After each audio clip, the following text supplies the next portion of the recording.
Welcome into the live stream here from McCready and Siskey, powered by Rain, Total Body Fuel. I'm Neal. That's Tyler. How are you? What it is? Oh, just getting it done today here on this Thursday. You seem down today. I'm not down. I'm not down. I don't think I'm down. Wrote a big check this morning. It's depressing. It's amazing how that works, isn't it? Like writing checks for taxes. I'd rather somebody get a running start and kick me in the balls. Well, I'm a big 4 times. I'm a big believer in. God, I hate this shot. You look good, man.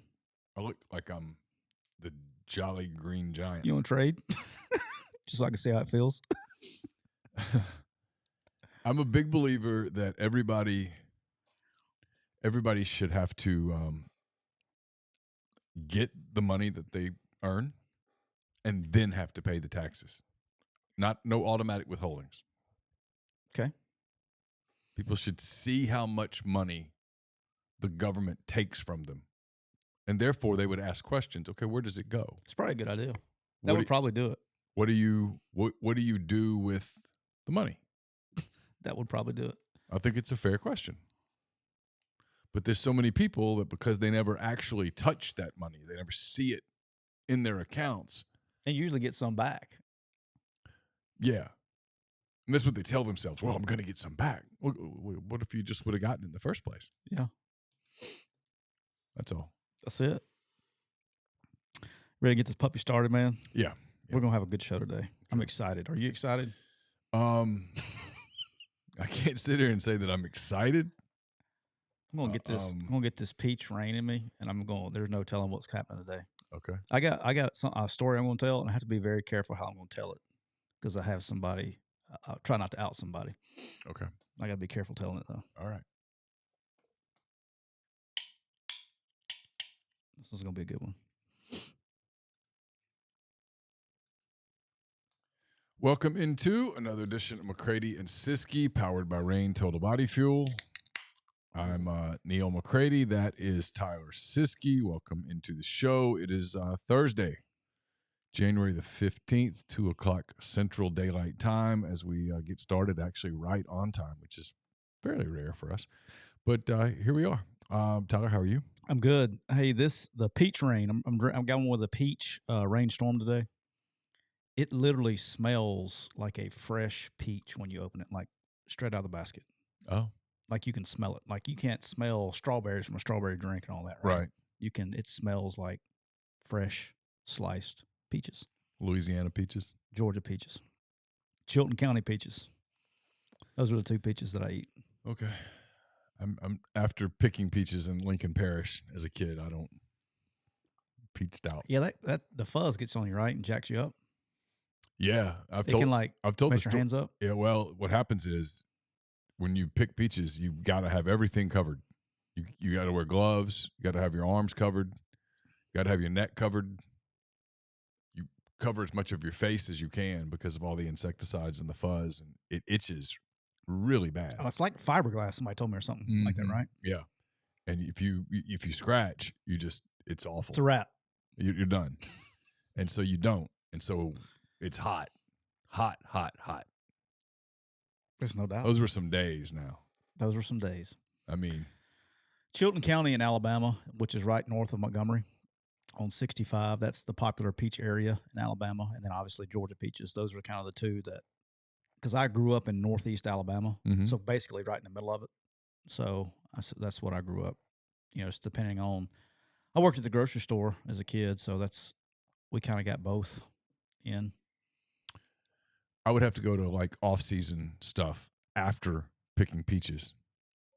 And so I'd either go home and shower or go to the thing and shower. But you showered before you worked out. Oh, yeah. Because you had this stuff just bad. all over you. You're like, It'd be bad. I remember the first few times people were like, why are you showering before you're about to go out and run? And it's like, no. I'm going to get this stuff off of me. I can shower again. All right, let's crank it up. we'll start. I'm going to jump around a little bit. Let me tell you first that we're brought Yeah, to you by please. Rain Total Body Fuel. 300 milligrams natural caffeine, BCAAs, electrolytes, zero sugar. It's got what you need to push the limits, achieve your goals. Check them out on Instagram at Rain Body Fuel to learn more. We're in the Clark Ford Studios. Clark Ford's in Amory, Mississippi. 662-257-1900 is the number. Call it. Ask for Corey Clark. Tell Corey what Ford product you're looking for. He'll send you a quote within 15 minutes in business hours. Again, 662-257-1900. So we got the U.S. Open on today. I know you're excited. I don't know if I don't know how you've been able to remove yourself from the TV. It's been so compelling. I know you've been watching all morning, but yes, I've been glued to the shots. I saw where Jack Nicklaus is 7 under, and it's great. I'm really proud of him.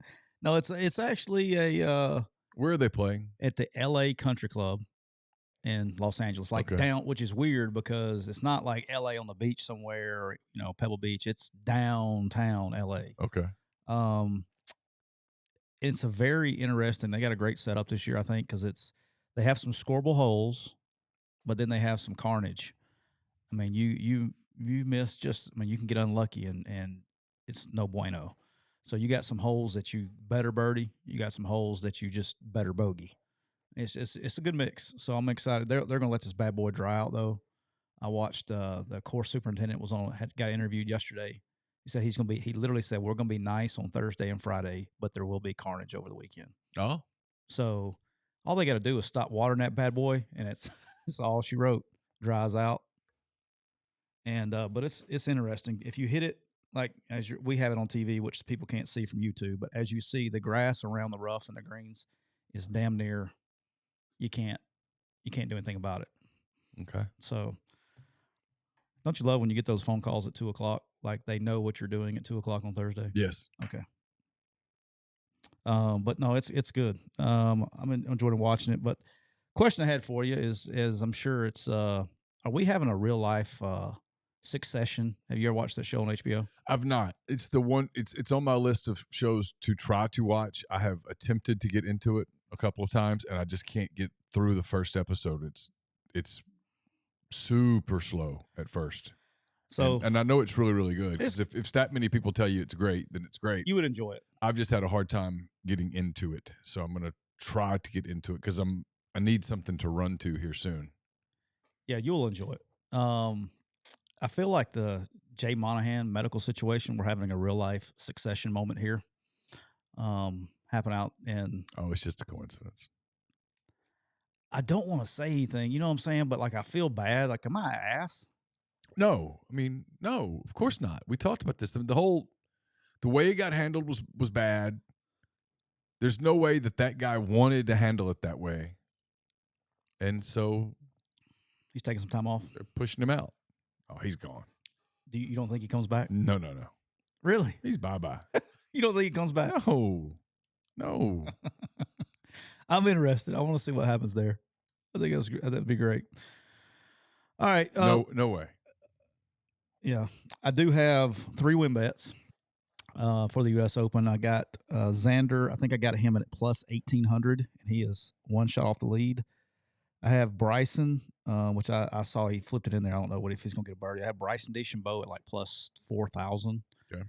And then I have Colin Morikawa at plus 3,300, and he's not doing so hot today. So that was probably $10 I'll never get back. So, but man, Xander can do it. I'll be in good shape. So there we go. I have nothing on anyone.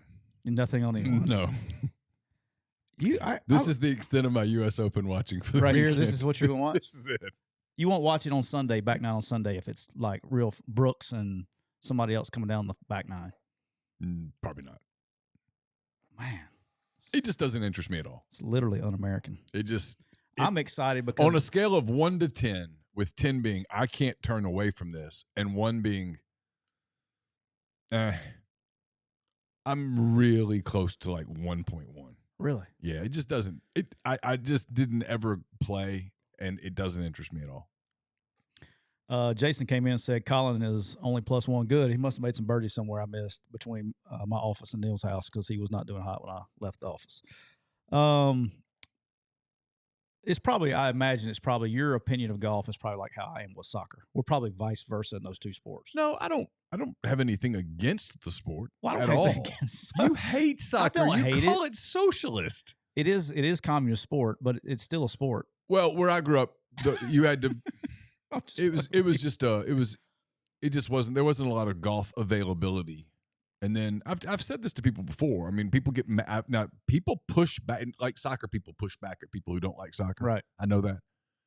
Like golf people, well, I never played soccer, so I don't have a. I actually played soccer to third grade, up until third grade. Yeah, I mean, I played like a year of YMCA soccer, but I never played soccer. Yeah, I kicked the ball. That was kickball. Let me tell you something. Go ahead. But like, I've explained this to people. When you do what, and you know this now, football coaches, you guys, it's kind of a part of your deal. Y'all go play golf together and stuff like that. Yeah. I worked weekends basically every weekend since my mid-20s. If you work and I never had time to play. When I was in Mobile, I traveled a lot. Yeah. I was not home much. I didn't want to come home and in one of my 2.5 days at home say, hey, I'm going to go to the golf course. And then I had a radio show. Yeah, you just had time. I just didn't have time. And golf's a game that if you're going to be any good at it, you got to play. You do have to play. And then when I moved here, really to play, and people push back on this, like, you can go to the university course. Okay, I realize that. But for the most part, people who play here go to the club. I'm not a country club person. I don't want to join the country club. No interest. Nothing against the country club. I'm sure it's fantastic. I'm sure the people are amazing. It's just not my cup of tea. That's way too social for me. You don't want to do a live show out there one day?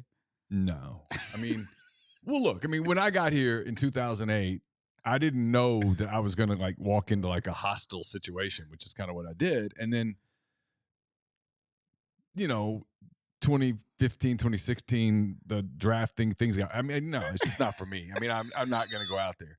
And so, I'm not going to play. Do you think people hate you more in this town or hate me more in this town? You got to think about it. Probably more. No, it's close. It's close. I don't know. That's not it either. Bryson with a tweet. What do you do? You got a birdie. Oh, okay. I was literally about to check Twitter. Oh, I don't know. I don't know what. That doesn't even matter anymore. Yeah. I had a question in my mailbag this week. It was how much has Oxford changed in the last 10 years? And I was like, well, I don't know. That was my initial reaction. Was, God, I don't know. Well, North Point here, we've had a couple of houses down the street. Yeah, my neighborhood's added some houses. You got a whole new neighborhood down here at the bottom of the hill. Yeah, and there's a whole new neighborhood at the bottom of the hill. My gym added a new squat rack. Yeah. You couldn't tell me about the menu changes over at the grill house. One of the leg machines is out of order. No, sometimes Chase will be in here and he'll say something about some place that he went to eat, and I'm like thinking to myself, never heard of that. You know what's weird? It's just talking about Oxford being such a small town, and I've now lived here a long time for such a small town. You would figure I'd pretty much been everywhere. My wife and I's anniversary was last week, and we went to go eat dinner. Last week, first time. I got here, March of 12, somewhere in there? Yeah. No, I got here January of 12 and was here for 18 months and then left and came back. Been here back since, February of 18. So 5-6 years total. First time I've ever ate at Lenora's off the square. Oh, really? Yeah. 6 years. I've been there a couple of times. I'm trying to think the last time I was there. No one cares. Food was good. Yeah. I've had good First meals. time I've ever been in there. I don't think I've been there in about 9 years. Yeah. First time I graced the halls there. So it was good. Yeah. All right. Let's switch to football. We'll go ahead and kick this elephant. I know we got to talk about this. I've been asked, somebody hit me on Twitter with it about, hey, what do you think about this 24 schedule release? Every sports show in the history of sports shows is talking about this 24 schedule release. And I'm the asshole. I could give two shits. What does it do? People trying to, and then double icky is when you're trying to predict schedules. Oh, it's a great schedule. Oh, it's a bad schedule. How the hell do you know what the schedule is going to look like 2 years from now? The only thing that was interesting about it to me would have been from a fan perspective of, okay, well, here's where my team's going to go play games. Let's go book some hotels. Yeah. Well, we can't do that now because you don't know dates yet. Are you going to go to Norman? Are you going to go to Austin? Are they coming to you? Like if I'm an Oklahoma fan or a Texas fan, yesterday was exciting because I'm going to go see some new places, right? Yeah, every one of them's new. That part, the part about, wins and losses. What's your? I say this respectfully, but how the hell are you going to do that? I mean, like, hey, how about this? I don't even know. Like, I'm about to cover a season. I'm about to cover a team in a season that has so many new faces that if you told me, literally, I had someone told me that another competing publication put out predictions yesterday. Oh, okay. Okay. Congratulations. And so I was like, what'd they pick? And sounds good. One of them picked 10-2. Wow. Two of them picked 9-3, and one picked 8-4. And I'm like, okay, well, I can pretty much guess who picked what. And I was right. Got all four right. Who was Mr. 8-4? I'm out of curiosity. Roundsville. Okay. No. I'm sorry. 8-4 was Zach Berry. Okay. Who does he work for now? On 3. Okay. And again, they might be right. I've never had a conversation with that guy. My point is I was like, man, if I tried to pick wins and losses on Ole Miss today, like I could do best case, worst case, right? I could do that. What I think is best case, worst case. And I'll do that at some point in 10 thoughts because you need something to write about. But like if you said, what do you gun to your head? What do you really think? My honest answer is, man, I don't know. I mean, they've got new receivers, and this is like this all over the league is my point, with a few exceptions. You got new receivers. You got 14 transfer portal guys on defense. How many of those guys are going to be able to play? How many of them are going to bust? What does that do from a chemistry standpoint? All of those things. I wouldn't know how to put a number on what I expected. And so you want me to do that a full year later in this environment? No way. All right, so if you're an Ole Miss fan, 0 of your quarterbacks, if you do the go backwards in time, so not this past season, but the season before, which is what you would be doing going forward. Mm-hmm. Well, one of your quarterbacks was not even playing yet. He finished the season your starting quarterback probably was playing about half of a season at another school. Could be your starting quarterback was playing at Oklahoma State, and then your backup slash third team or whatever we're going to call this guy was a young puppy at LSU, or was he even at LSU? No, he was in high school. He was a 5-star coming out of high school. Yeah, so a lot changes, I guess is my point. A lot changes in 2 years. Well, more than it used to change. Oh, yes, night and day. If in 2017 you're like, hey, here's the 2019 schedule, what do you think? Well, you could have taken some educated stabs at it, and I'm going to steal a line from you off your show notes here. If you've got Georgia on your schedule, you probably go, well, it's going to be a tough one. And if you've got Vanderbilt on your schedule, you're like, well, that's one we ought to get. That's the only thing I got from this. And literally anything else, dude, I don't know. I mean, how in the world could I even Alabama, right? You notice I left them off that. Yeah, even Alabama, I can say out loud, hey, they'll probably be pretty good. They'll probably be a talented team. Yeah. But are they going to be as talented and as good as they've been in the past? Maybe. I'm not completely ready to say that. I think if you look at your schedule and LSU's on it, you're like, that's probably going to have to wear our big boy pants. Yeah. But again, how in the world could I project what Auburn's going to be in 2024? What Florida is going to be in 2024? What Kentucky's going to be in 2024? LSU had arguably the greatest team in the history of college football in 2019, and then the next year their coach stunk and they got fired. Yeah, and that know what I'm saying? And that was before the portal. That was before the portal. So that's my thing is like,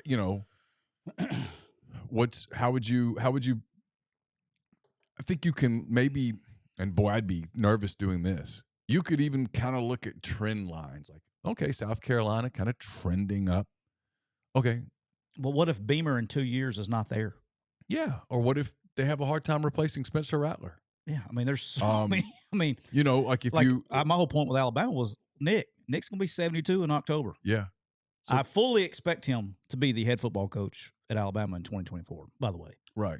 But he's going to be 72 in October. What if they win and he decides, you know what? I've broken all the records.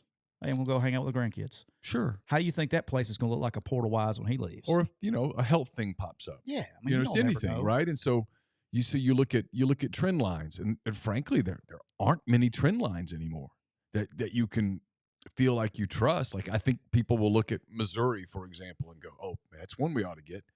Could be, but they were really close to being a lot better than they were last year. And if they were a little bit better at quarterback, they would have won some games. Maybe they solved quarterback, and they're better. I wouldn't say to I'm with you. My only point that I could ever say looking at this schedule is like I feel pretty good about saying you can probably look if your team, whatever team you pull for listening, if they're playing Georgia, you can probably count that as an L. Yeah, a likely L. And certainly. if your team is playing Vanderbilt, I don't care what year it is, what team does it. Every team that does the list thing, but I'm saying every team, every fan sees Vanderbilt. That was before the Clarkley era. And they put down a W. Every team does. Now, have you seen Clarkley? He looks just like you. He's a handsome young man. I'm trying to catch the trend, by the way, but normally they do. That's the only two things that you can really put down. Is like I don't know if you noticed, they won some games last year, and a lot of it was because the other team, they just kept looking over at him. The ball would get snapped, they weren't ready because they were staring at him. The light was hitting off top of his head, and it was blinding the receivers, and he was dropping balls. So I think it's pretty good. Good strategy. All right. No, I mean, I just look at it, and other than, okay, here's the trips that your team's going to take. Here's the teams that are coming to play at your stadium. I don't know how much you can really get out of it. I did think they did a pretty good job of making it appear as balanced as they could. It was pretty. It's going to be pretty good for even older SEC fans, because you're playing either Texas or Oklahoma one, so you got that new one. But I noticed they kind of had it balanced between East and West, like the old East and West. Like you didn't play just two teams on the other side. It's pretty balanced. So that was pretty. You're going to get to see a lot more old school traditional East or old school traditional West teams, depending on who you're pulling for. But I mean, if they'd wanted to protect Alabama or Georgia, for example, they sure as hell wouldn't have had them play each other. No, because now one of them's going to get an L. I mean, that whole narrative of they're trying to screw us and people are cheating, that one doesn't go very far with me. Yeah, I've been on both sides of it. I think that's excuses, in my opinion. I don't like the screw. Oh, they screwed us or this or that. Nobody's trying to screw anybody. Because guess what? The SEC makes just as much money if you win if the other team wins. Yeah. So I don't know. Price. I mean, I was curious to see what they would do with Texas and Texas A&M, and they did exactly what I thought they would do. They put it in College Station in year one. Shocker. It's cool. I mean, the schedules of interest are Oklahoma's, right? If you're Oklahoma, you're like, hey, we're going to get Alabama at home. South Carolina probably hadn't played at Oklahoma. Georgia at home too, right? No, they get Tennessee at home, and then Texas in Dallas, and then they go to Auburn. So if you're an Oklahoma fan, you probably hadn't played at Auburn before, or that I can remember, or it's been a minute. Not that I can remember. You're going to go to LSU. That'd be a fun experience. And if I'm TV people, I'm like, sign me up for Oklahoma LSU. I'm in. Well, a bunch of them. And you're going to go to Ole Miss. Yep. And you're going to go to Columbia, Missouri. You're going to go to places that, if you're an Oklahoma fan, you pretty much haven't been. And if you're a Texas fan, you're going to get Florida at home. That'll be a big ticket in Austin. You get Georgia at home. Ditto. That's what I was thinking of. Kentucky. I doubt if Kentucky has played in Austin many times. No. Mississippi State. If they've probably played in Austin sometime, but it's been decades. Yeah. And then you go to Fayetteville. They were in Fayetteville a few years ago. They get Oklahoma and Dallas. They go to College Station, a game that everybody will talk about. And they go to. I'm glad that game's back. I am too. And they go to Nashville to play Vanderbilt. So that was a game as growing up as a kid. That was the Friday afternoon game. Growing up as a kid, I love that.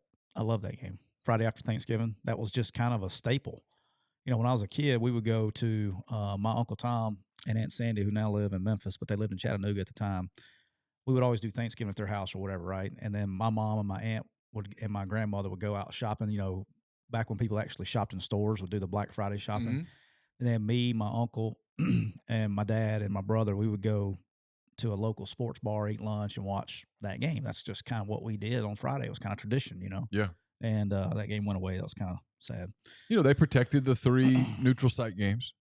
They did. I was surprised, but they did. Texas A&M, Arkansas, Texas, Oklahoma, I was and then low key Florida, hoping. Georgia. I was low key hoping that the Georgia Florida game would get on campuses. They don't want to do it. They I mean The coaches do. the coaches do, Yeah. but The the 80s Yeah. schools don't. schools don't. Yeah. All right, let's shift gears a little bit because that's about all the 24 talk I can handle. Let's Okay. talk some 23. All right. And what I want to talk on the 23 is I kind of came across this. I mean, it's been out there. I don't know why I haven't. I just have had other things to do, I guess. I had a phone call from an agent and wanted to go over some quarterbacks because he was looking at, possible guys of trying to sign for the 24 class and all that stuff and was asking me about guys. And so I just go, hey, I'm going to pull a list of, draft eligible quarterbacks in 24 class and start going through them. And dude, I realized real quick, this may be the deepest year of college quarterbacks that I can remember. I'm like, there's 25 guys that can play. Mm-hmm. Maybe more than that can legit play, that are good college quarterbacks. Now, some of these may not be great pro quarterbacks, but I'm like, damn, he's back, he's good, he's there. Mm-hmm. We all know about Caleb Williams. There's no reason to talk about that. It's crystal clear how good he is. Sure. Drake May, I think most of the people now know his name, the quarterback at North Carolina. If you haven't seen him play, he's a stud. Mm-hmm. He's legit. And then you start going down this list and you start looking and you're like, all right, let's look at, you got Michael Penix Jr., who's getting all kinds of hype in Washington. I personally am not that high on the guy, but he wins a lot of games. A lot of people think he's the greatest thing since sliced bread. I don't. I am probably biased on this because every time I bet on Washington, he screws me. He throws like 4 picks, and when I bet against him the next week, he throws 19 touchdowns. Yeah, that's not scientific. There. Yeah. But he's inconsistent. I think he's got a slow delivery, but he's still a good college quarterback. He's won a lot of games. Okay. You got Jaden Daniels. Mm-hmm. At LSU. Yep. You got Frank Harris, who's the quarterback at UTSA, who's been there for 800 years. You got KJ Jefferson, who obviously is really good. You got Grayson McCall at Coastal Carolina, who's been there 100 years and knows how to win football games. He's going to win a ton of football games, not have a great pro career, but he's going to have a good college season. J.J. McCarthy at Michigan's a real deal. You got Bo Nix back for year 46 at Oregon. Yep. Great decision by him. Because Bo Nix is one of these quarterbacks, in my opinion, because it's going to be a clear 1-2 in the NFL draft. I think that's done. And something happens unless Drake May falls off the planet. It's going to be 1-2 with Caleb Williams and Drake May. But that third quarterback, there's freaking 15 guys that can be that third guy. And Bo Nix, he was really good last year, a lot better than he was at Auburn. He takes another step, comes back. He's good enough to be the third quarterback. Now, will he? He could be third or 15th. You know what I mean? Yeah. But there's a big swing there, right? You got Michael Pratt at Tulane's back. Yeah. Really good player. Yeah. A lot of the Ole Miss fans that listen, y'all be able to see him up close and personal. Good quarterback. Great college quarterback. And then the one in the SEC that I want to talk about that no one is talking about. Like, I don't know if they've never watched the guy play, which they probably haven't. But this guy is legit. And I heard you talking about it on your podcast, and I texted Chase and gave him shit because I heard it on the podcast. Is Devin Leary at Kentucky. Yeah. This guy can fucking play now. I know. This guy's legit. I know. I think Kentucky's got a real shot to be a better team than people are giving them credit for. We do this all the time. It drives me. You have icks. Yep. One of my icks in college football media and fans are bad about it. Really bad about it. Drives me nuts. I mean, as nuts as anything in college football can drive me. Kentucky's or fill in the blank has always been mediocre, so they'll always be mediocre. Yeah. Why? That's what I'm saying. I think people keep doing this thing with, I don't want to use specific. There's a handful of programs that were once dominant that are no longer dominant. And the media, especially national kind of guys, always prop them up like, well, they're going to return to dominance. Well, they might. It's not guaranteed. I mean, I always use Alabama as an example. Yeah. When I was covering Alabama, I semi-covered Alabama for most of a year, but when I was in that state working professionally, Alabama was not a dominant program, Tyler. They were good. No. But they were not dominant. I mean, again, I did a radio show in Mobile, Alabama for 6 years. You were in the low part. They had a Auburn, low part mid-90s, early, like literally mid-90s after Gene Stallings. Yeah. They had a low part in the early 2000s. Until Saban. Yeah. And in that, they had an 8-win team. Dubose had an SEC championship season. He had the Orange Bowl year that was legit. Yeah, they were very good. Yeah. Shula had 2000. Shula had a 10-win team. So I don't even remember that. Franchione had a good season. Franchione had a short period of time. Yeah, he was good. He had a good season. Yeah. But the point is that they were not dominant. You know, I wrote that column. It's always it got thrown in my face just this week. It's been 17 years. I wrote a column. I want to say it was 2006, and Alabama played Mississippi State at Bryant-Denny. Mississippi State was coached by Sylvester Croom, and Mississippi State went to Alabama and beat them. Stadium was 2/3 full. It was kind of blah, frankly. Bama wasn't very good. And at the time, I mean, Alabama's headed towards this very 500-ish season. And I wrote that they'd been passed. Because at that moment, they'd been passed. I mean, I talked about how in the column, you have to quit living off Bryant. You have to quit because everything in their pregame back then was Bryant. That is pretty cool, though, by the way. And it is cool. But there was a point I was making, which is you won't be as the time passes, fewer kids remember who that is. No, 100%. But I can tell you this: when I was coaching Alabama, or even when I remember, I went there as an opponent as a coach in 2000. What year was Obama elected? It was literally the week he was elected. We played there. That was 2008. All right, so 2008. Mm-hmm. I was at Arkansas State. We went there literally the Saturday after the election. I remember that because I had to suspend one of my players, my best player. That was the first time I'd been in there and I grew up an Auburn fan and all that, right? Dude, when that old Sweet Home Alabama kicks in, and old Bear Bryant starts talking over the loudspeakers from the locker room, give your boy a little. I got chill bumps, and every single pregame. I'm not an Alabama fan growing up, right? I mean, I was a diehard Auburn fan. Hated Alabama growing up, but I don't know what it was. I don't know if they put something in the air, but when they hit that Sweet Home Alabama, when Leonard Skinner comes over the loudspeaker and Bear Bryant talks, now I am raising my hand again. Redneck 101, but again, it was pretty good. Now. But again, the point was not that wasn't cool or whatever. I grew up an Alabama fan. Both my parents have degrees from Alabama. That wasn't the point. The point was the 16 and 17 and 18-year-old kids you're recruiting at that point, they didn't. And as time goes on, even more of them didn't. No, yeah, they don't. And so you had to move to something else. And I just was like, you're in trouble. And they knew it. They fired Mike Shula a month and a half later and hired Nick Saban, and you know the rest. It's worked out pretty good. Yeah, but the point is if the day ever comes that Nick Saban steps away, it's not a 100% lock that the next guy does the same thing over the next 15 years. The interesting thing for me will be, one,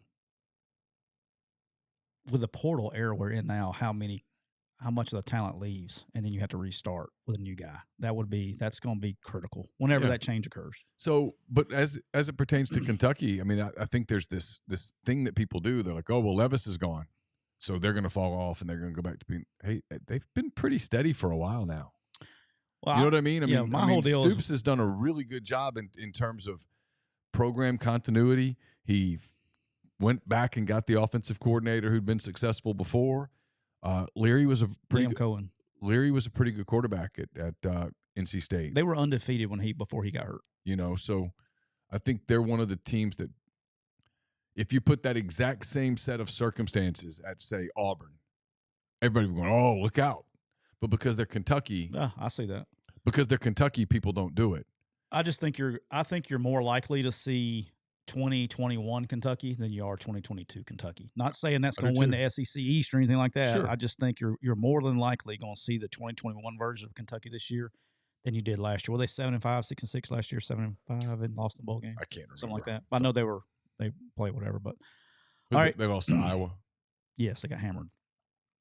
All right, but here let's keep going here. Sam Hartman's leaving Wake, going to Notre Dame. Mm-hmm. Good player, great college quarterback. Yeah, gonna give you a chance to win. Dylan Gabriel's in year 2 at Oklahoma, and watch out for. I'm just telling you, Oklahoma's coming in the league, so you're going to see the guy soon. You'll see him next year because he's coming in the league. You'll see him all the time.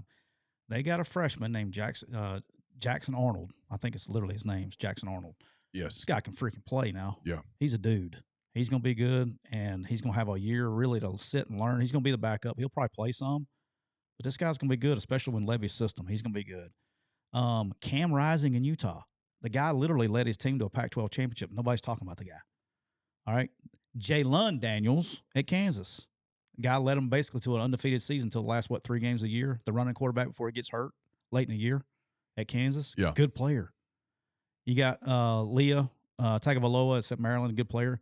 And then one that nobody talks about.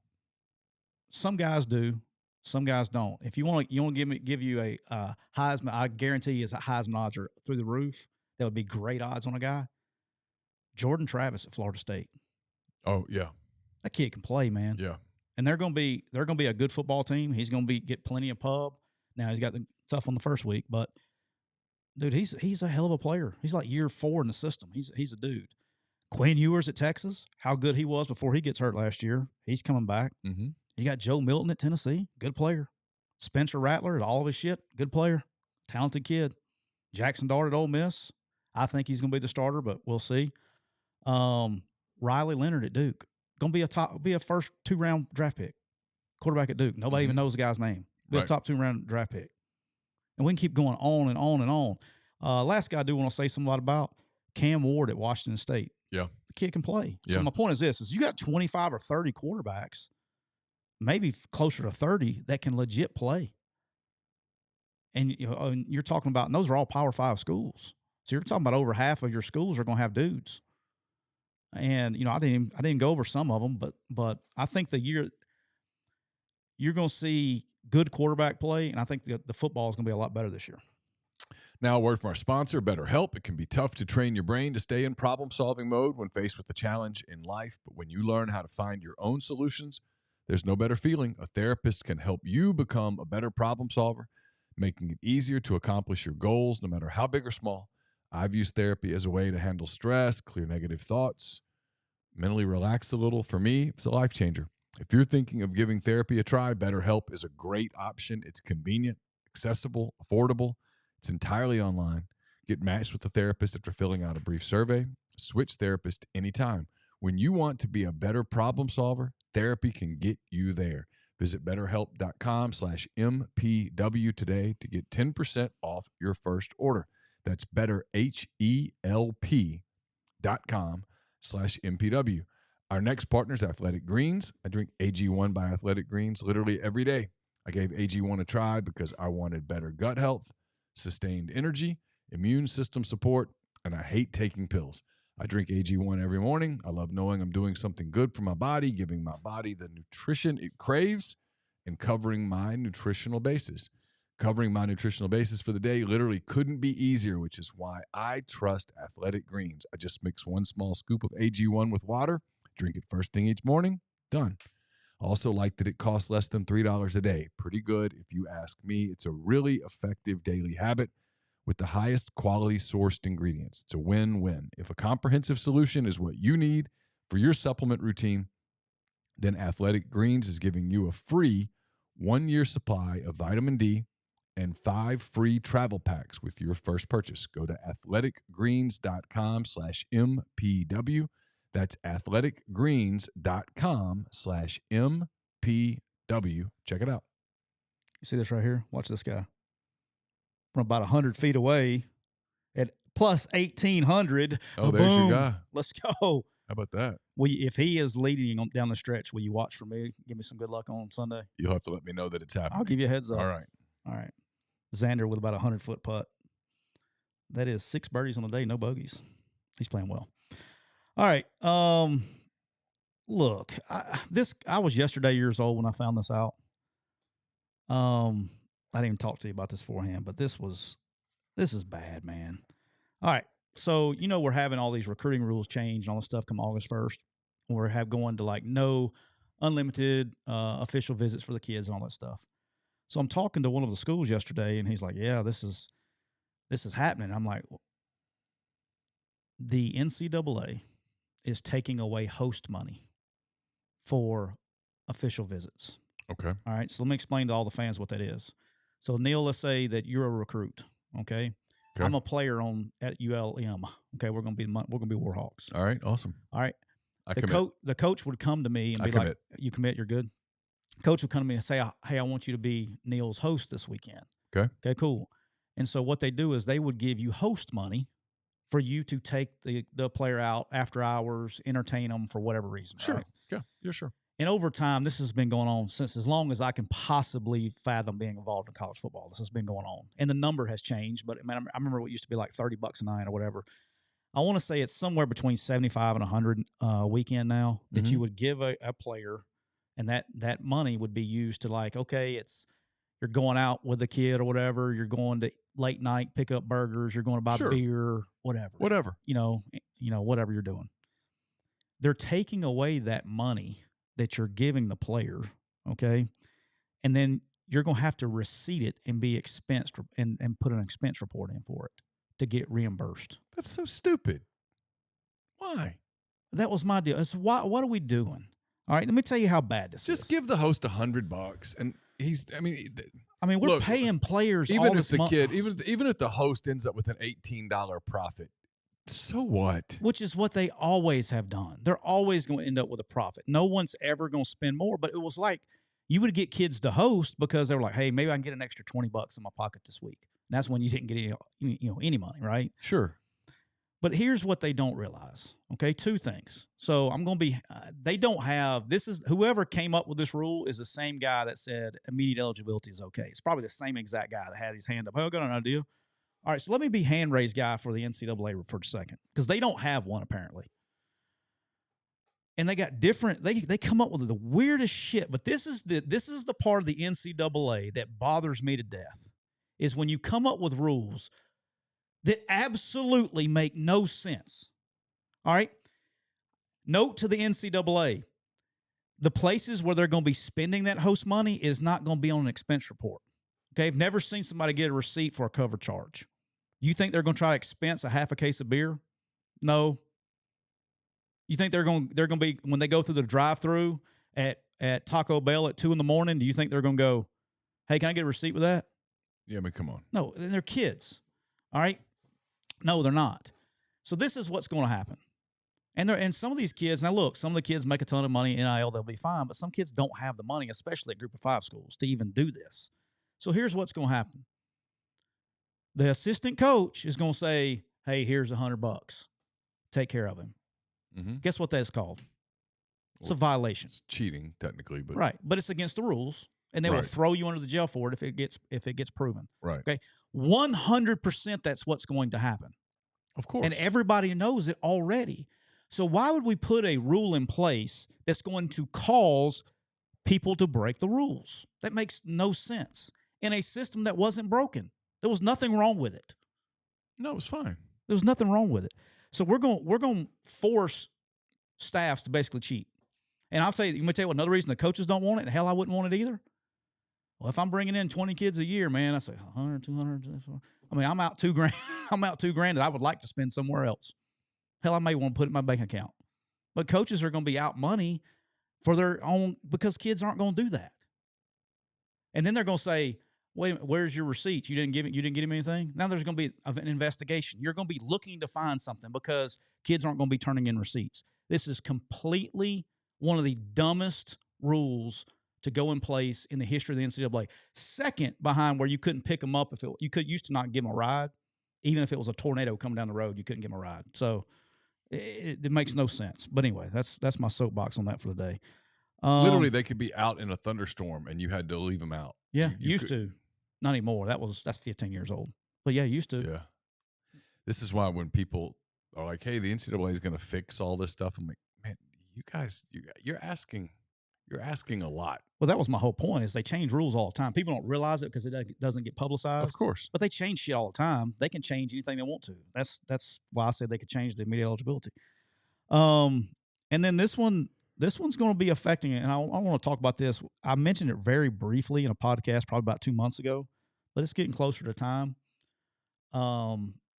Going from 42 evaluation days in the fall down to 33 is going to be a really big deal for staffs, because you have to be very, very locked in on where you're going and who you're going to see.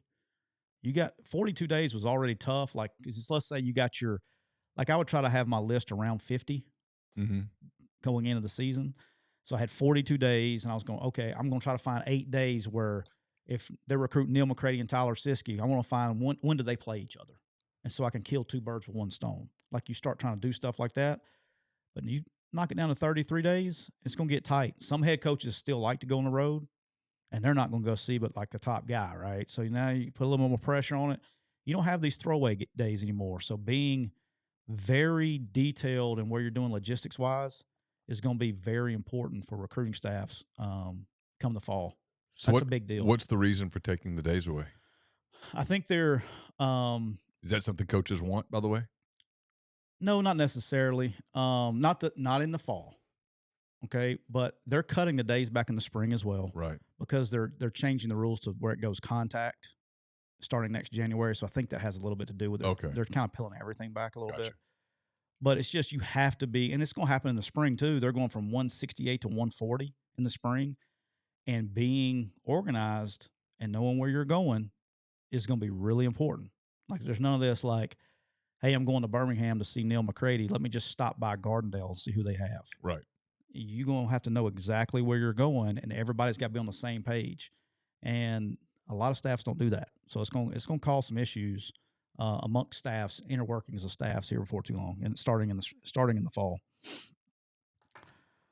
All right. I thought this was hilarious. I got thinking about this.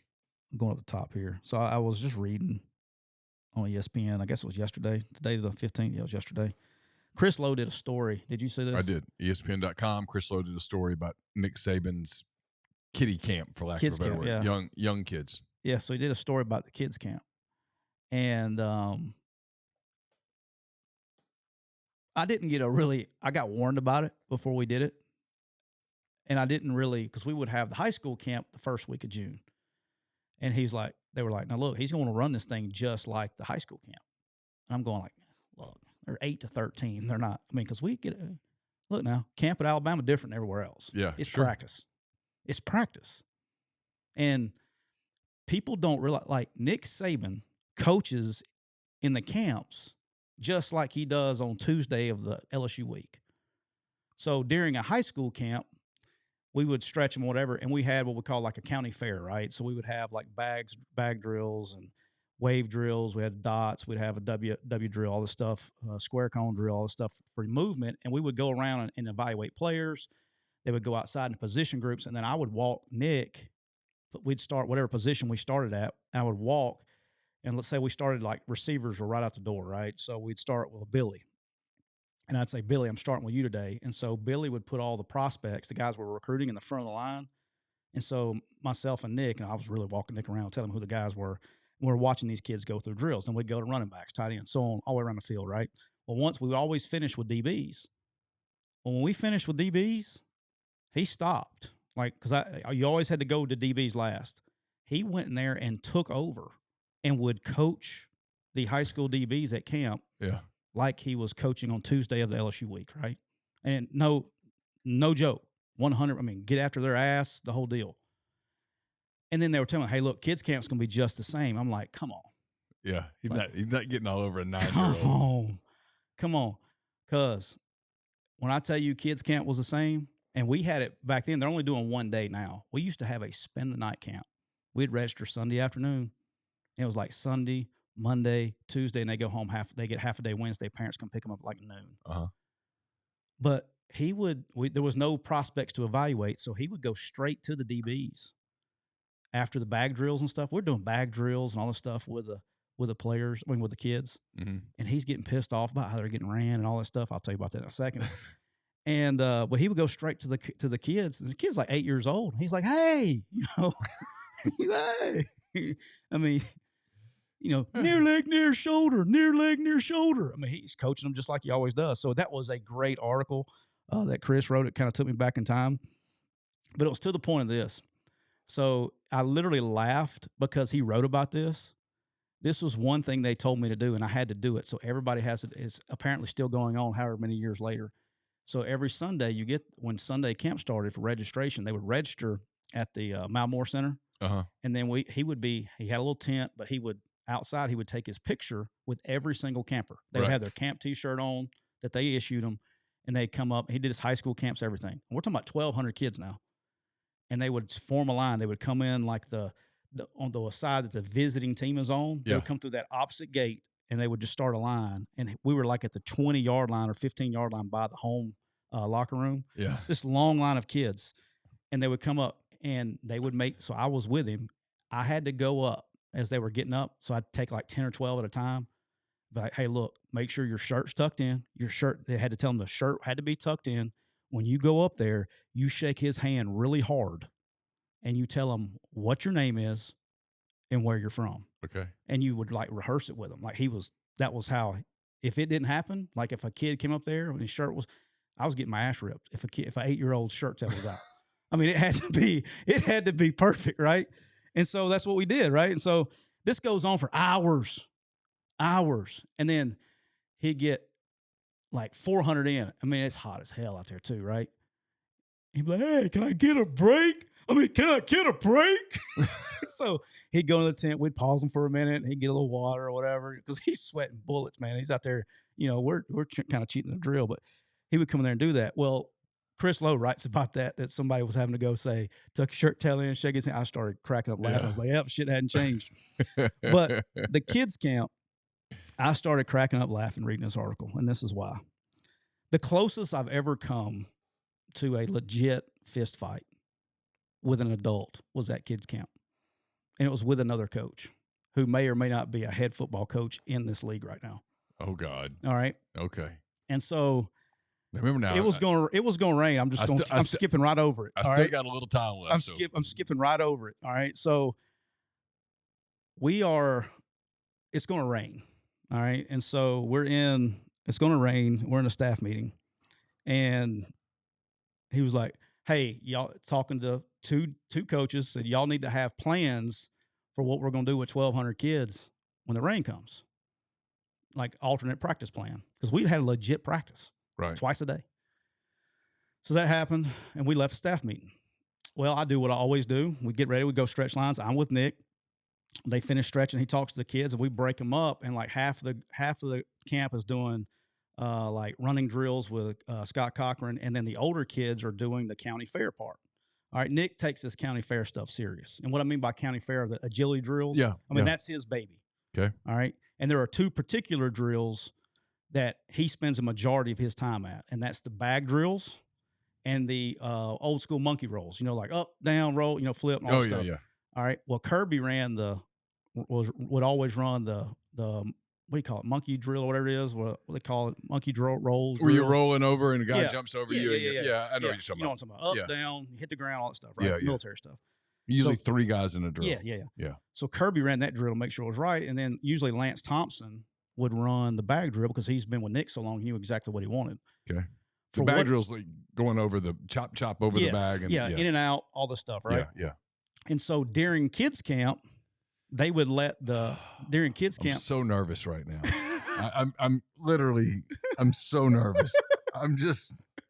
So during kids camp, hey, it's June, baby. We're getting fired up. I know, but I've heard so many Tuscaloosa stories that I'm super nervous. All right, so during the kids camp, there's 12 games in a bye week in the season, and a full month of. So And I'm already teetering on the, what do we think of this guy? All right, so we're doing the bag drills, and during the kids camp, they would let like the analysts and things like run the drills and stuff because it was kids camp. And they let the other guys coach a little bit, right, for the kids. Okay. And so Glenn Schumann is running the bags. Okay. And we go around and we get to the bags. Well, Nick gets pissed. All right, Nick gets pissed, and he looks at me. He's like, "Hey, go do the drill the way I want it done." And I'm like, so I tell Schumann, because I'm not coaching, I'm walking Nick around showing him players, but there's no players to watch. So I'm kind of watching with him, right? And so I tell Schumann, "Hey, coach wants it." He's like, "I got you." And then he does something else. And he goes, "Hey, I want you to run the bags." So I go in there, I bump Schumann out of the way, and I start running the bag drills. All right. So I'm running bag drills. So I'm coaching, we're blowing whistles. Well, there was a coach that was supposed to do the game plans. Just comes up to me right in the middle of the drill. It's like, "Hey, here's the practice plans. Go hand these to all the coaches." Right. I'm in the middle. Literally, I'm sending kids, and he just walks right in the middle of the drill like we're not even there. Mhm. And so I was like, "You're not doing anything. Why don't you go hand it to him? You're just walking around. Why don't you go hand it to him?" He's like, who do you think you're talking to?" And dude, I just snapped. It was bad. I snapped. So are you and Kirby better now? Not Kirby. So Kirby was at the other drill. So we go, it starts getting crazy. And then of all people, Nick Saban breaks us up. And he goes, hey, what are you doing? Hey, what are you doing? And then it goes around, and then nothing else was ever said about it. It just went on like normal. Just another day in Disneyland. It's a great day. But kids camp. That is a fascinating Jeremy Pruitt story. Thank you for that. Kids camp was where that occurred. Kids camp of all places. So the intensity of kids camp is legit. So that's a good article by Chris Lowe. You got any bills you want to pay after that? I mean, that was great. I mean, I won't have to worry about being confronted about it. I mean, that won't happen. It was great, man. I said it's just it was intense. I'm running my head in my head. I'm running names of SEC head coaches. Just trying to figure it out. Trying to have plausible. I'll tell you later. All right. Yes, we are brought to you by Walk-Ons Sports Bistro. They've got 70 plus TVs. They have 40 plus ice cold beers on tap. I might need one. They put everything they've got into bringing you game day with the taste of Louisiana. Dig into their mouth-watering, made-from-scratch Louisiana cuisine. Po' boys, gumbo, voodoo shrimp, plus fan favorites like juicy burgers and fresh salads. You can take care of they'll take care of your tailgating needs this season as well. Inquire today about their family and friends bundles, their tailgate platters. Order online at walkons.com or on their convenient Walk-Ons app. It's, especially if you're in Oxford or Ridgeland, Mississippi, please check them out. Tonight on MPW Digital, there's a hand raise, guys. It's presented by Comer Heating and Air, Southern Air Conditioning and Heating. Michael Bratton of That SEC Podcast is my guest. He has some pretty interesting thoughts on the upcoming 2023 SEC season. It's hot outside. If your AC goes on the blink, you're going to want service, and you're going to want it quickly. You should get in touch with Comer Heating and Air, Southern Air Conditioning and Heating. Different names, but it's the same great people, same great products, same great services. If you live in Oxford, Tupelo, or the surrounding area, call Comer, 662-801-1777. If you live in Hernando, Memphis, or the surrounding area, call Southern, 662-429-4429. All right. Thought this was interesting, especially who it came from. Deion Sanders did an interview with Joel Klatt, Fox. Yeah. Because Joel played quarterback, was a walk-on quarterback at Colorado. Okay. There were two, and he did an interview with him. I watched it. I thought there were two really interesting parts out of it. Okay. Deion, they were talking about NIL and all that stuff. He goes, "I don't have a problem with NIL. I had a problem with the collectives." And he went on his whole deal. He was not shy about it. And I was like, good for you. With him being that vocal and people paying attention, it's going to take people like him saying stuff about that to get some stuff taken care of. But he went on a whole deal which was I was glad to hear another coach say it. Because I hear it all the time, but they don't say it publicly, right? Right. He was talking about do they really deserve it yet and all that stuff, and just pay for play and the whole deal. He went off. He was literally saying what we've been saying for months. It was really good. So, his complaint is the collectives controlling. Well, he was saying how many kids. He said literally what we said not too long ago. He goes, how many college kids are on commercials? He goes, how many CEOs of companies want to put their company's name on a particular player? There's not that many players that would do that.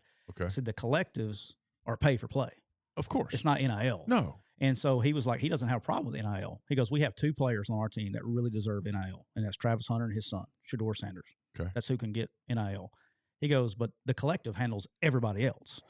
And so, him saying that he had a problem with collectives, not the NIL, I thought was interesting from a college coach coming out publicly and saying that on an interview that's going to be watched 1,000, 10,000 million times.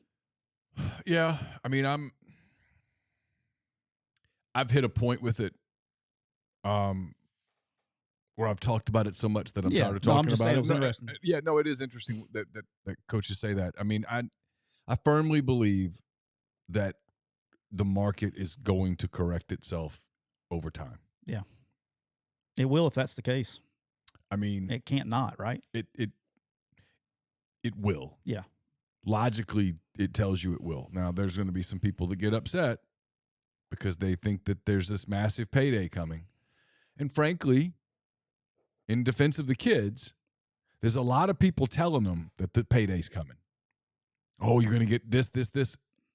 And I don't know what the number is. I heard Bruce Feldman was being interviewed by Ryan Russillo. I don't listen to a lot of sports.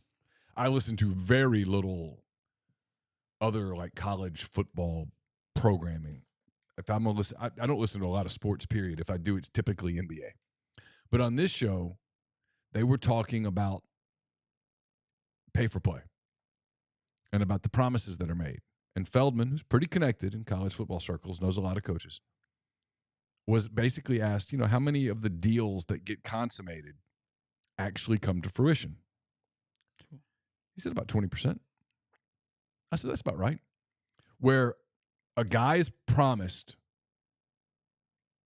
whatever X, yeah, and gets that full 100% of X, it's rare. Yeah. No, and so you've got kids out there that have heard what is already fables. And they're going around on these visits, and they're expecting to hear these 7-figure offers. And there just aren't many of those. No. And of those, they're full of loopholes.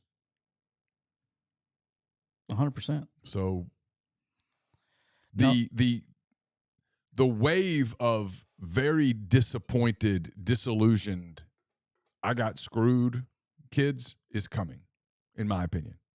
Probably this year. I think it comes at the end of this season. Yeah, I agree. I think it begins to start. Mm-hmm. We live in this, and I'm guilty of it too, right? We live in this instant.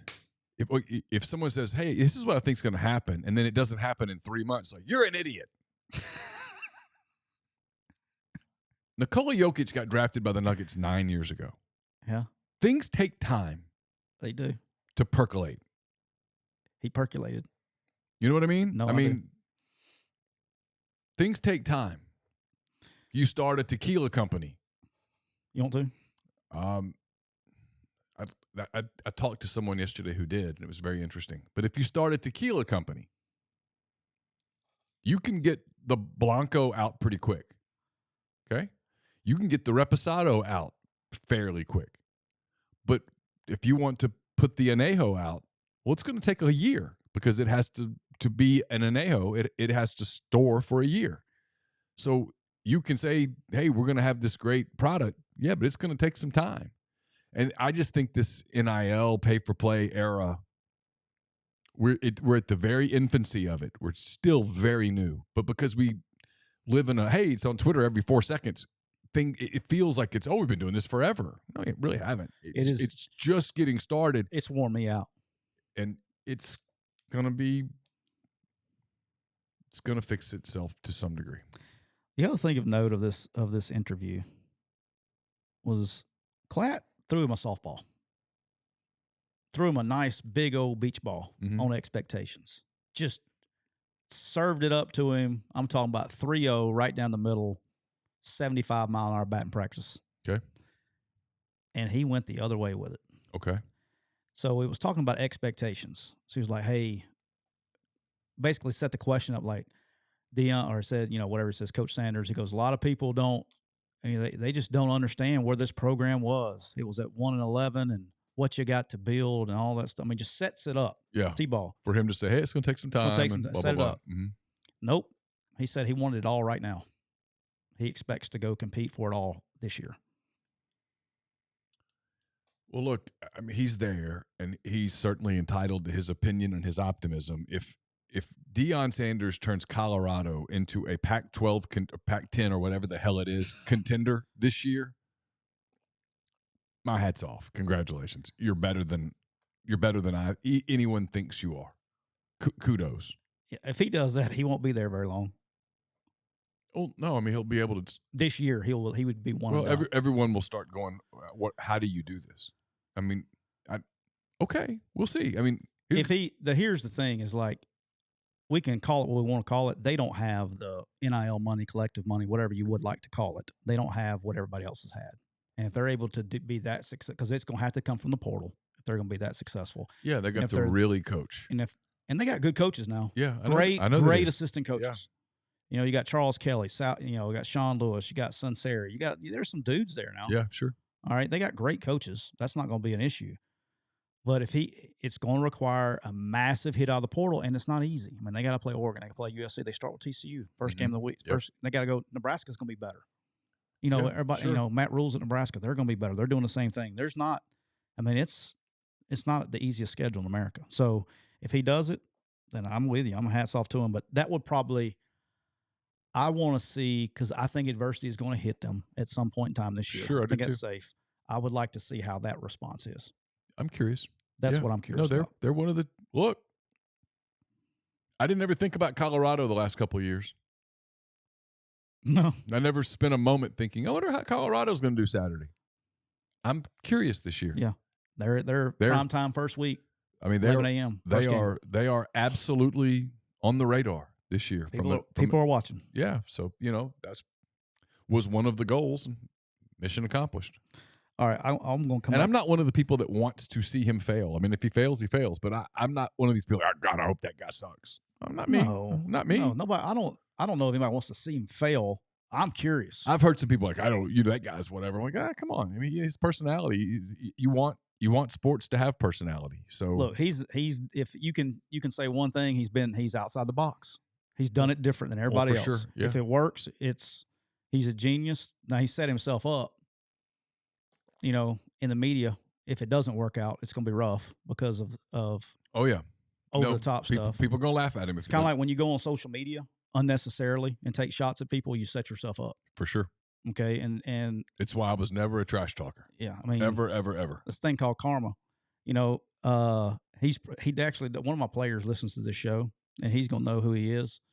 So the other day, just give you an example. The other day, guy hit it was a foul ball, but it was in my third baseman had a little tough time redirecting and getting to a ball that was kind of hit down the third baseline foul. Yeah. Looked real bad athletically because of his hips wasn't exactly fluid. Mm-hmm. Well, he was on the bench because I roll him in and out. He was on the bench, and him and another guy that was on the bench were laughing. And I said, what? I said, you couldn't do any better than that. I said, don't make fun of people. I said, that's not funny. It'll come back to bite you. Mm-hmm. I shit you not. 2 innings later, I put him in at second base, and it was a looper right over the second baseman. Same damn thing happened to him. I looked at him and went, karma. And baseball guys, they hear everything. They will get you. Oh, yeah. Well, I've been watching The Last Dance again, the Jordan thing. It's good. And one of the things that he said that I loved was he held people to a high standard and all that stuff, teammates, but that he never asked a teammate to do something he wasn't willing to do. You know 100%. What I mean? Karma's a real thing now with stuff like that. Just that's what I loved about Jokic the other night. Wins the title. Walks right over and just shakes hands. Yeah, he was chill. Wasn't Loved it. he? Loved it. I would have been. I couldn't have been that chill, but he was chill. All right, I got to ask you this. That dude's great. All right, in case Nikola Jokic has turned me into a giant Nikola Jokic fan. You can't not like the guy when he plays the game, huh? Yeah, it's like everything about him. All right, I got to speak of the NBA. I got to ask you this question in case we run out of time. Okay. This is a Neal McCready question. Mm-hmm. Kind of looking forward to it. Would you rather? We're gonna have a little would you rather right here. Okay. Would you rather have Ja Morant's problems or Zion Williamson's problems? You mean as a human being? No. If you were a GM, would you rather be the GM dealing with Ja Morant's problems or be a GM dealing with Zion Williamson's problems? Okay, so with Ja, with both of them, it's the people they hang around. With, jeez. All right, there's no question in my mind that if both of them achieve their highest potential athletically, I want Zion all day long. Okay. Zion has the ability to be a top 5 NBA player. Now, I have real questions about whether he's going to get there or not. Well, yeah. But sure. With Ja, I mean, it's super close. Look, if I'm the Pelicans, and I can trade Zion and get the 2nd or 3rd pick in the draft, I'm doing it. Yeah. I'm doing it. If I'm Memphis, I'm a little hesitant to trade Ja because he's so good. I would, and the stuff that he's done seems like it's more readily fixable. I mean, Zion, that those tweets the other night were rough. I mean, that was rough. I mean, it was rough. And you're like, dude, I don't even feel comfortable talking about it. Well, she asked a question on Twitter, and my answer was nope, none, 0. I mean, just none, not even a thought. Like, you're Zion Williamson. You make that much money. You're a superstar, and that's what you pick? See, I got real judgment questions on both of them if I'm a GM. Like, it's like, what kind of judgment questions you got on Zion, Neal? That's what you picked? Of all the women in the world, that's what you picked? I mean, she might be the only one who's got a bigger eating problem than you do. Oh, God. At least with Ja, it's like, if you just stop carrying and running with the same people, we're good. We can overcome this. We can have a redemption story. With Zion, you got to worry now. You got to worry about his diet. Hang on, we got to help our listeners real quick. Snide said he's Googling Zion Williamson tweets. Don't do that at work. Thank you, Jason. Don't do that on your work computer because you may be unemployed by the end of the day. But you got to worry about his diet, and now you have to worry about his personal life because some of this is obviously going to be hanging over him. He's got to get stuff straight. Wouldn't you think if you were worth that much money, it could buy you less crazy? You would think, and I think so. Here's my thing: if I'm a GM with one of those guys, and I just got through watching the NBA Finals, and I'm looking at Jamal Murray, and I'm looking at Nikola Jokic, Jimmy Butler, Bam Adebayo, Jason Tatum. I'm looking at the career that LeBron had. Yeah. And I'm like, that's what I'm starting to look at some of the young players in the league, Shai Gilgeous-Alexander in Oklahoma City. I'm looking at some of those guys and I'm like, I've got a mess on my hands. If I know if I'm New Orleans and I can move Williamson, as much as it's risky as hell, if I can get assets for it, I do it. Well, you got one guy that when he plays, he's a beast. And you got one guy, and he's got probably a little bit more serious issues, right? Talking about legal serious issues. Talking about Ja Morant. But when he plays, he's a dude. He's a dude. But then you got another guy that's got more drama issues. Big time. But he doesn't play. No, and you know, I mean, it's cliche, but the best ability is availability, and he doesn't play, and that, you know, there are a couple of guys on that team. So CJ McCollum plays for the New Orleans Pelicans. Mm-hmm. I'm a huge CJ McCollum fan, like head of the Players Association, super smart guy. One of those guys who, God, if you could give CJ McCollum John Morant's physical ability, he'd be an all-timer. Yeah. And he practically is a top 20 player as it is. And I listened to him, I think it was on Russillo, and he was being asked about Zion, and he was careful. He couched his answers. But what you could hear in there is, it's time to grow up. It's time to grow up. It's time to, he says, I won't say anything here that I am unwilling to say to his face. And it's clear that there are some guys on that team who have had those conversations with him. McCollum, Brandon Ingram, Jonas Valanciunas, NBA vets, right, who have played in the league for a while, who know how to do things the right way, who would kill to have his physical ability. I mean, like a guy like Valanciunas, I don't know if you're familiar with him, big European guy. Yeah, I know who you're talking about. You know, as CJ McCollum calls him, a walking double-double. Just gets a double-double every night. If you gave him Zion's athletic ability,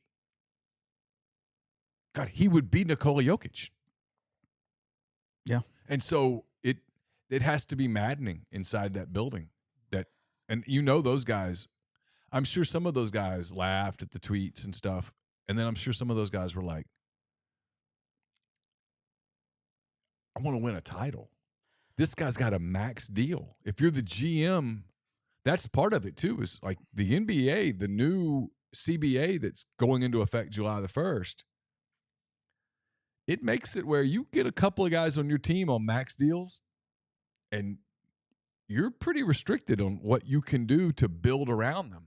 And so you've got two. If you're a team that builds around two guys, those have to be two guys you can count on. You can't control injuries. Injuries happen. You know, right. A guy blows a knee or whatever, but you have to have your two pillars.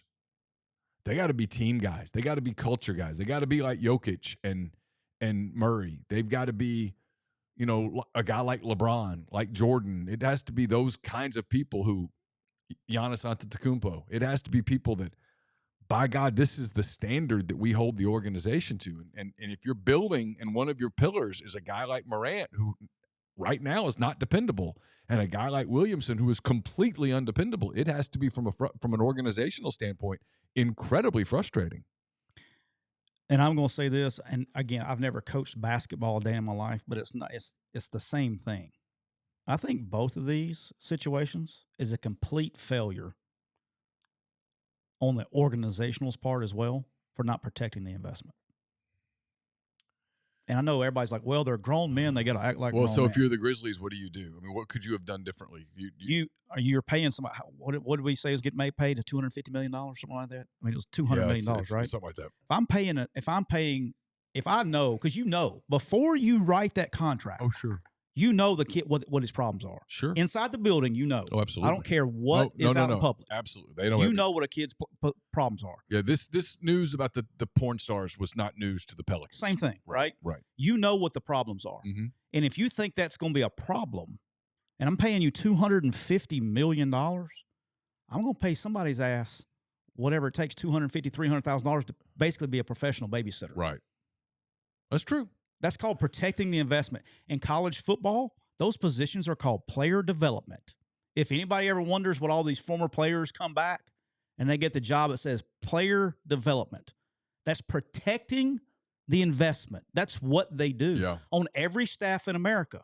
But because at the end of the day, at the end of the day, I don't know that there's anybody in either one of those organizations who can stop them from ultimately doing what they do. You can't police them 365 days a year. You just can't. You have to make the attempt. And they probably have. But I'm just telling you, they probably have. See, I've been on the other side of it. So football, I know guys guys Yeah. that the fans think, oh, they're great kids, man. They play great, dude. Had their player development had their thumb on their ass 24/7, Yeah. 365. Right. I'm talking about There's a little different. going, waking their ass up, making sure they're getting to class. Literally walking them to class to make sure you saw them go in the class. There's a little different power structure there than when you have an NBA star who has a shoe deal, who has all of this outside money, and the people who are around him are dependent on him for their funds, for their style of life. Yeah, no, I'm with you. And so that's where the difference is. And organizationally, I mean, I know what you're saying, and I generally agree with you. But organizationally, the Nuggets, for example, they just won the championship, so we'll use them. They don't really have the ability to say, hey, we must at all times make sure we know everything that Nikola Jokic and Aaron Murray and Brandon Murray are doing. I would say this. Jamal Murray. I keep going Brandon and Aaron. 75, 95 to, maybe more than that. 97% of the people on a team, you don't have to worry about. Right. They're normal, mature human beings. Yeah. But you have crazies. And I'm talking about you got crazies. I covered Ole Miss when Greg Hardy was here. You got crazies. And you have to have people, and it's not even, Robert Kimdichie. but you have to teach them. You have to have somebody in their life that's going to hold them accountable. Well, here's a great example. Hugh Freeze and them did everything they could to kind of control Robert Kimdichie, Denzel Kimdichie. And at the end of the day, they couldn't do it. And look, I've met Robert's mom, Beverly. Great lady. Great. At the end of the day, man, sometimes people aren't controllable. And that's where if I'm the Grizzlies, if I'm the Pelicans, if I'm the NBA, I keep hearing people kind of talk down the Morant thing, and I don't know what the punishment's going to be. It's not going to be 10 games. But the NBA has to get his attention. Yeah. The NBA has to make sure, because, hey, there can't be a third strike. Oh. It's got to get better. And if you're the Pelicans organization, you've got to say, hey, we pay you $200 million and we market you. If you get to a place where A, you're not marketable, and B, you're not on the floor, you have no value to us anymore. Yeah. Clutch Cam says the D-line has to have whack jobs, though. Not necessarily. I mean, look, I'm just going to be honest with you. High-level football players are off anyway. I don't care how clean-cut they seem. Yeah. In the normal world, people would think it's weird. They're off a little bit. Agreed. I mean, it's just how everybody is. But at the end of the day, again, if I'm investing, most high-level athletes are correct. Off a little bit. Have you watched any of the Bill Walton? Not yet. It's freaking great. I've heard. But you're going to see he's different. Yeah. The Arnold Schwarzenegger deal that's on Netflix. Mm-hmm. It's great. He's different. Yeah. But the mentality goes back to what we were talking about with the Conor McGregor thing. There's a commonality. It's their mentality. Right. If you want to see, you can find commonalities in how they're all three different people, but you can see commonality and mentality.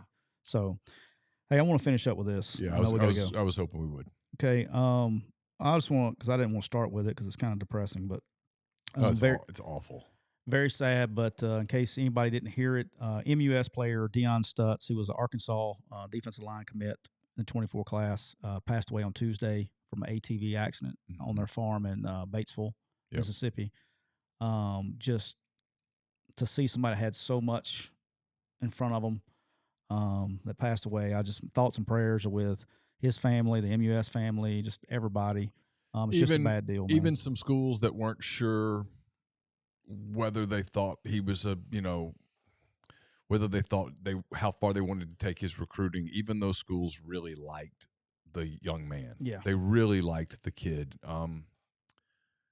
He was a kind of a country boy kid and liked his cows and all that stuff, and went to MUS and was very popular there with his classmates. And the football part of it's immaterial. Just you feel for everybody involved in it. All his teammates at MUS. I know he had already become kind of buddies with some other fellow commitments in that 2024 class at Arkansas. And there's a lot of young people. I mean, that's mind-boggling to someone like that to one day be such a bright future and have so much in front of you, and then the next day they're just gone. That's tough. And I know it happens more than we talk about it. Young people losing their life that have a lot ahead of them, and they don't have to be football players, it's anybody, right? Of course, sure.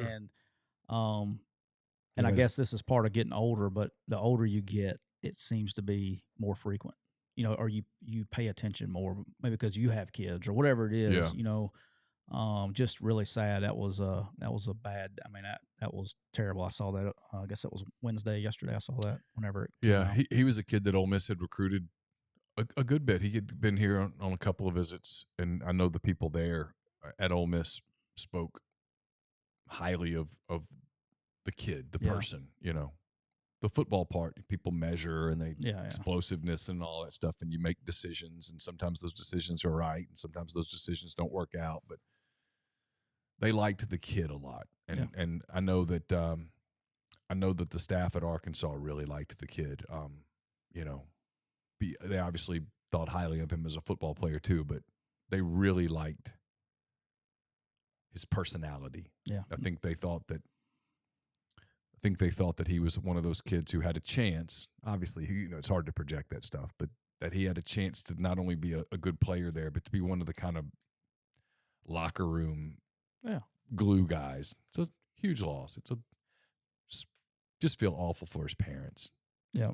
And his teammates and his friends and his family. That's just an awful thing. I can't imagine. I don't want to imagine.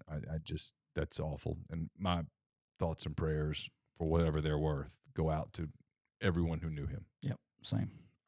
All right, we'll wrap there. We'll be back next week with more McCready and Siskey, brought to you by Rain Total Body Fuel, 300 milligrams of natural caffeine, BCAAs, electrolytes, and zero sugar. It's got what you need to push the limits and achieve your goals. Check them out on Instagram at Rain Body Fuel to learn more. Hope everyone has a great weekend.